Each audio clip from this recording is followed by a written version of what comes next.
The properties of natural logarithms and logarithms in general are really, really important. We use them quite a bit in calculus, but more importantly, they're just good manipulations for your understanding of math. So this ln of 1, remember what that is saying is it's trying to find the exponent.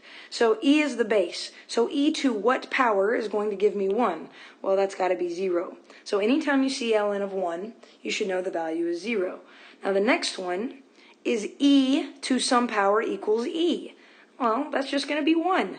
Remember, you're looking for the exponent. Natural logarithms are exponents. They're just exponents with a base of e. Now, this is where you're going to have to make sure that you remember these, okay, and understand these. Otherwise, you're going to get a little bit confused.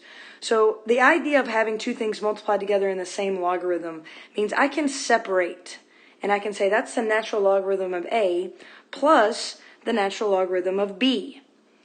Now, it's going to be really important that we be able to go back and forth to this. It's not always going to be doing this. We might be given something along these lines and have to go this direction.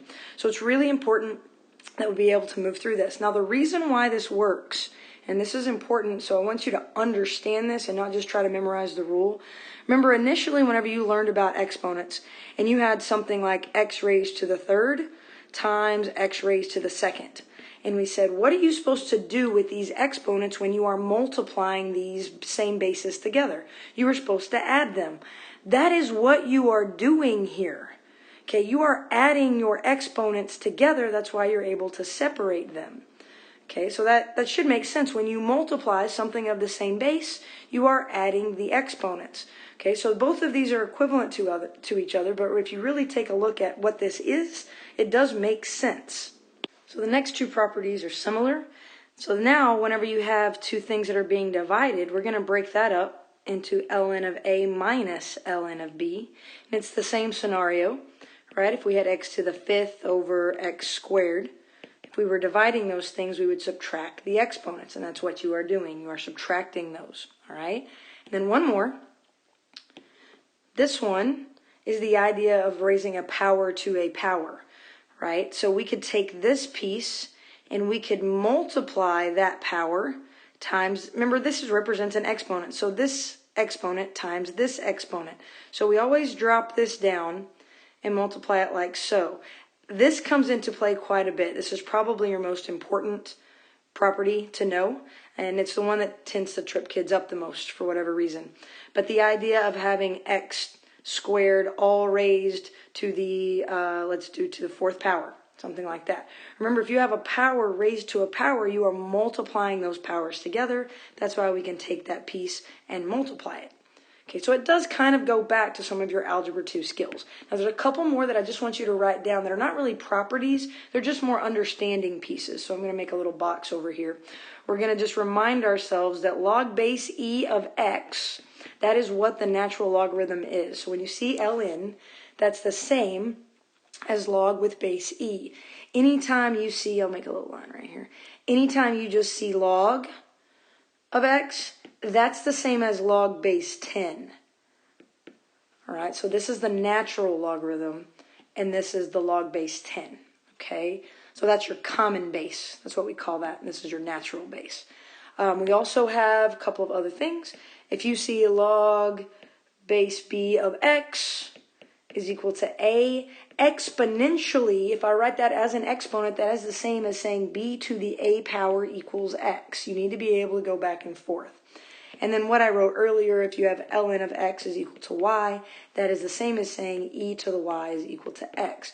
So it kind of depends on how your brain thinks, but naturally we kind of go in this exponent route and see e to some power is equal to that x, and what is that power? Let's go ahead and practice a little bit with these manipulations using our properties, right? So this one's a little bit complex, but this is going to cover a lot in just a short amount of time. So I've got two things that are being divided, so I'm going to separate that into the ln of x squared plus 3 all squared minus the natural log, you do have to put the natural log again, of the root of x squared plus 1, the cubed root, got to make sure I put that 3 on there. So I've subtracted those now, but what I can also do is I can move this power here to the front. And this is a power also. Remember, this is being raised to the 1/3 power. That's what that is. So I'm going to move those to the front. Then when you rewrite, you end up with 2 ln of x squared plus 3 minus 1/3 ln of x squared plus 1. Now, because these are x squared plus something, I don't put those in absolute value signs. You can, right? Absolute value signs are going to come into play a little bit later. So because everything here has to be positive, x doesn't have to be greater than 0, but the result has to be greater than 0 because e is the base. But because x squared plus 3 is always going to be positive, that helps a little bit. But you might see absolute value signs there, you might not. This is what we call the expanded form. Okay, so this is expanding a natural log, and because of our rules for natural logs, this is going to help us take the derivative. Like, if you can expand it, you can take the derivative a whole lot easier. Now, we can also condense. So the next one is asking us to rewrite it as a single logarithm. So I've got that ln, and I'm going to condense this into one log. So I know I'm adding, right? But I'm going to go ahead and move this to that front. I'm also going to move this, not to the front, excuse me, to the back and make it a power. So this is going to be ln of x plus 3 all squared. And then I've got plus ln of x minus 2. That's being raised to the 1/2. So I'm eventually going to write that as a root. I'm just not there yet. But when I'm adding, I could rewrite it as one logarithm as long as I multiply these pieces together. So x plus 3 squared, and then times the root of x minus 2. So you can put that in brackets or parentheses. You don't have to because it is all being multiplied together. But that would be the condensed logarithm, right? So expanding and condensing, you've got to be able to go back and forth depending on what is needed. All right, so the last one is kind of idea of finding this value. So we're going to use the calculator a little bit, but not to find the ultimate value. We're going to use the calculator just to make sure we get these values in correctly. So if I'm trying to rewrite only knowing that ln of 2 is this and ln of 3 is that. Okay, so I can't just put ln of 12 in my calculator for whatever reason. To rewrite ln of 12, the easiest thing to do would be rewrite it as ln of 4 times, ln of 4 times 3. I got to put that in parentheses. I just didn't put it in parentheses. And so now I've got something that this is a factor of 2, and then obviously I'm going to be able to use that 3 piece. So I'm going to want to expand this a little bit, and I would write it as ln of 2 squared, right, plus ln of 3, because when you are multiplying, you can rewrite it as addition. Now, good news for me is I can just take that 2 and plop it down to the front. So this is going to be equal to 2 ln of 2 plus ln of 3. Because I know those values, that's going to be 2 times 0.6931. You could do that without a calculator. All right, you could do some addition by hand. Okay, that wouldn't be a big deal. All right, so add those together and get that result with or without a calculator, but I want to make sure that you get the answer on your own. All right, and the next one that we're going to do, you can pause the video if you need to.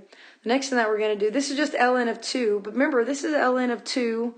Basically, that 2 is being raised to the 1/2. So I can move that 1/2 to the front. So this is 1/2 ln of 2, which is 1/2, and then I know the value of ln of 2, so 0.6931. Let me be clear. There is a big difference between this and this. Okay, those are not equal to each other. You cannot move this to the front. Okay, that does not happen. And it does show up every now and then, and kids try to manipulate it in such a way. But this is the only thing that can be raised to a power where I can move it to the front. If it was written like so, I would not be able to just rewrite 1/2 in the front. Okay, that is a no-go. Okay, but I can use the properties with what was given to me.